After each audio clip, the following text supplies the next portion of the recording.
The night the lantern burned was the kind of night that swallowed trails and chewed bones. Wind dragging snow like a rasp across the plains, and when Amos Calder struck the match, he did not know he was fixing a bend in fate. He only knew the dark had teeth, and he refused to let it bite his homestead without a fight. The flame caught and trembled, and the glass chimney glowed like a steady heart against the black. A promise set in a window for anyone still walking. Amos was a rancher cut from old weather, broad-shouldered and quiet-spoken, with hands scarred by wire and reins. He lived alone since the winter fever took his wife, and left the house to quiet. The plains taught him to listen, and the night taught him to wait. He set the lantern in the window because storms made men foolish and lost, because his PA once said light was a language even strangers could read outside. The wind howled like wolves arguing over bones. Snow hissed and curled against the walls, and the moon hid its face. Amos leaned his weight against the sill and watched the glow spill across the yard.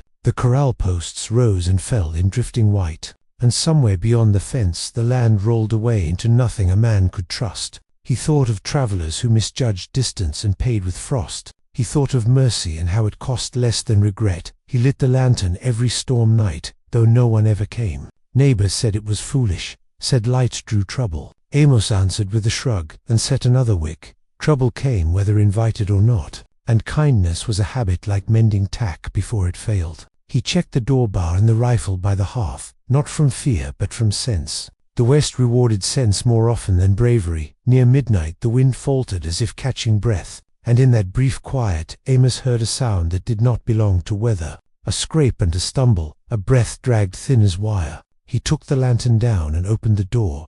The cold rushed in, greedy and sharp. The light leaped outward and found tracks wobbling toward the porch. Each step a question the night had almost answered. She stood at the edge of the light like a thought afraid to finish. Coat torn and hair crusted white, eyes bright with the stubborn spark of someone not ready to lie down. When the lantern touched her face, she sagged, boots slipping, and Amos crossed the distance in 3 strides. He caught her before the ground did, felt how light she was, felt the shiver that ran through her like a cracked bell. He carried her inside, and the house seemed to remember how to breathe. The door shut out the wind, and the fire answered with a low, steady crackle. Amos set her on the bench and wrapped her hands in wool. She tried to speak, but only a rasp came. He nodded like he understood anyway, poured water and waited. Patience was another language the plains taught him well. When her eyes found the lantern on the table they softened, and a tear cut a clean line through the frost on her cheek. She whispered that she followed the light, that without it the dark had been closing. Amos said nothing and fed the fire.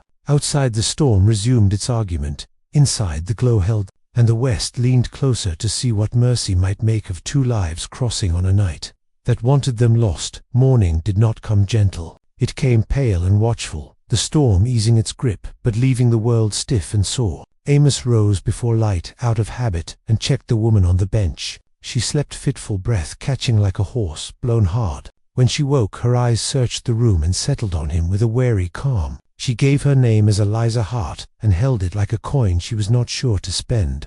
Amos brewed coffee strong enough to stand a spoon and set bread to warm. The house filled with the small sounds of living that had been missing too long. Eliza drank with shaking hands and told pieces that fit poorly together. A wagon left the trail, a river crossing misjudged, men who promised help and delivered fear instead. She stopped when her voice thinned. Amos did not press. He knew the West kept secrets for reasons that survived better. Unspoken outside, the snow lay smooth as a lie. Tracks from the night already softening. Amos saddled the bay and rode the fence line while Eliza rested. He saw nothing but the long, honest emptiness he trusted. Still his shoulders stayed tight. Trouble had a way of waiting until a man turned his back. When he returned, she stood at the window watching the lantern glass cool in daylight. She said it was the only thing that stayed steady when the dark chased her. He offered her a room and time. Not charity, but shelter earned by weather. Eliza accepted with a nod that held both relief and resolve. She asked to help, and he put her to mending.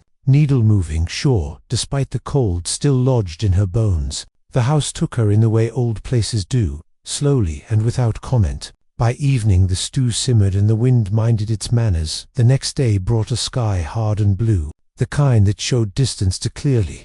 Amos rode to check water and came back with a crease between his brows. 3 riders had cut sign near the far ridge, fresh and careless. He did not say it plain, but Eliza saw it in how he cleaned the rifle. She told him then about the men, how they wanted more than her horse, how their smiles never reached their eyes. The West had many smiles like that. Amos set plans like stones in a wall. He cached supplies, checked a spare mare, and showed Eliza where the cellar door lay hidden beneath the rug. Not fear, he said, just sense. She nodded, and thanked him with a look that weighed more than words. That night he lit the lantern again, though the sky was clear. Light was not only for storms, it was for decisions that asked to be seen. The riders came at dusk, 3 shapes cutting the horizon. They reined in short of the yard, and called out with voices smooth as oil. Amos answered from the porch with the lantern at his shoulder. Names were exchanged and lies followed.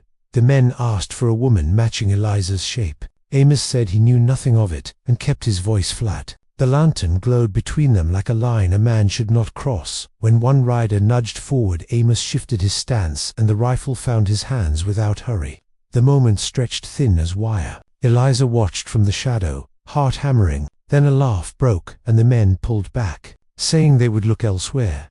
Their eyes promised return. The sound of hooves faded, but the silence left behind felt heavier. Amos set the lantern back in the window and told Eliza they would be ready. Light had brought her home. Now it would. The waiting was the hardest work, harder than digging post holes or riding fence in sleet. The hours stacked slow and deliberate. Amos sharpened a blade he hoped not to use, and checked the horses again. Eliza moved through the house with quiet purpose, packing what mattered and leaving what did not. The lantern stayed lit, though the sun still rode high, its steady glow a reminder that some choices were already made. Dusk gathered like a held breath, and then let go. The riders returned with the confidence of men who believed the world owed them compliance. They spread wide this time, one circling the corral, another easing toward the barn. Amos stepped into the yard where the lantern painted him plain. He called out calm and clear, saying there would be no taking here. The wind carried his words clean and honest across the snow crust. The first shot cracked the quiet and mist,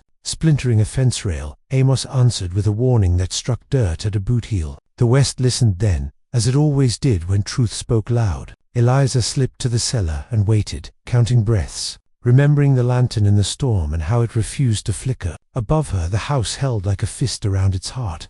The fight was quick and ugly and finished before it could pretend otherwise. A horse spooked and ran. A rider swore and fell. Another chose distance over pride. The last man stared at the lantern and saw himself clearly for the first time that day. He backed away slow, threats turning thin in his mouth. When the yard went still, Amos stood shaking, not from fear but from the release of it. The night had tested the light and found it wanting nothing. Morning came true at last, pink on the horizon and kind to tired eyes. Amos opened the cellar and helped Eliza into the day. They shared coffee on the step and let the quiet mend what it could. She spoke of leaving once the roads cleared, of a place west where work waited and names were new. Amos listened and nodded, because listening was how respect showed itself out here. Before noon, a neighbor rode in, drawn by rumors and smoke. Amos told him plain what happened, and the man listened plain back. Promises were made the way they are in good country, simple and kept. Word would travel faster than trouble now.